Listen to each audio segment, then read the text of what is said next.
অনেক দূরের এক পাহাড় বেষ্টিত দেশে ছিল এক রাজ্য গার্দেনিয়া, যেখানে শাসন করত এক জাদুকর রাজা। তার ছিল অদ্ভুত ক্ষমতা। সে জাদুর মাধ্যমে প্রজাদের মনের স্বাধীনতা ছিনিয়ে নিয়েছিল।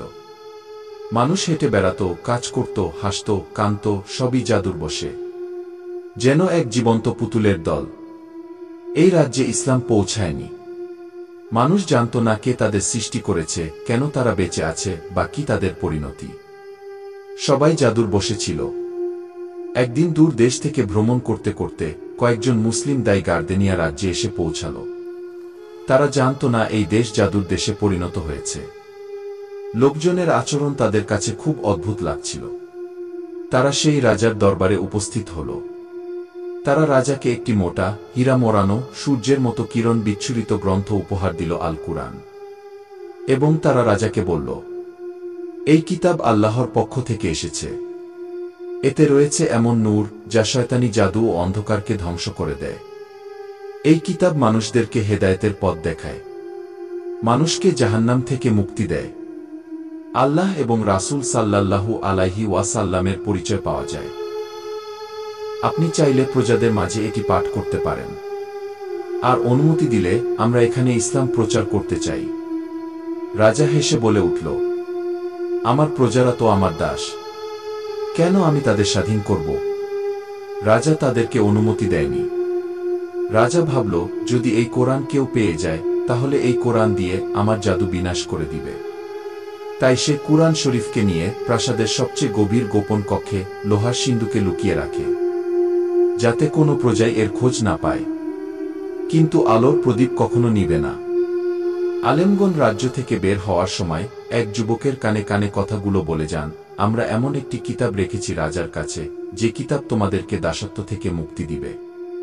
আলেমগণের এইটুকু সুহবত পাওয়ার কারণে যুবকের জাদুর প্রভাব কিছুটা দূর হয়ে যায়।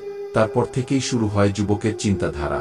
সবসময় নিজেকে প্রশ্ন করত, আমরা কেন বেঁচে আছি? কেন মন কাঁদে, মুখ হাসে? আমরা কেন গোলামি করে যাচ্ছি?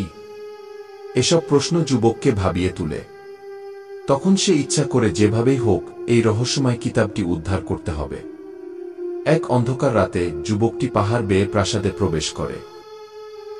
অজস্র ফাঁদ ও জাদু রক্ষা ব্যবস্থা পেরিয়ে সে পৌঁছে যায় সেই লোহার সিন্দুকের কাছে।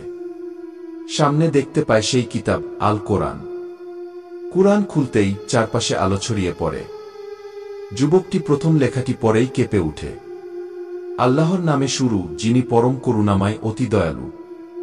তারপর সে কোরআন থেকে আয়াত পাঠ করতে থাকে।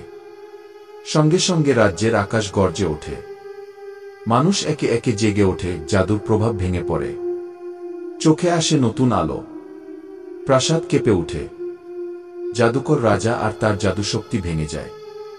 সে চিৎকার করে ওঠে, কিন্তু কুরআনের আলোয় তার অন্ধকার আত্মা পুড়ে যায়। সে সেখানেই নিঃশব্দে মারা যায়। গার্দেনিয়া রাজ্য ধীরে ধীরে এক নতুন রূপ নেয়। সত্য, ইনসাফ ও তাওহীদের দেশে রূপান্তরিত হয়। যুবকটি হয়ে ওঠে একজন আলেম ও দায়ী। মানুষ জানতে থাকে কে তাদের রব, কি তাদের জীবনের উদ্দেশ্য। তারপর গার্দেনিয়া মুসলিম রাজ্য হিসাবে পরিচয় লাভ করে। এই গল্প থেকে আজ শিক্ষা পেলাম, কুরআন আল্লাহর নূর, যা অন্ধকার দূর করে সত্য পথ দেখায়।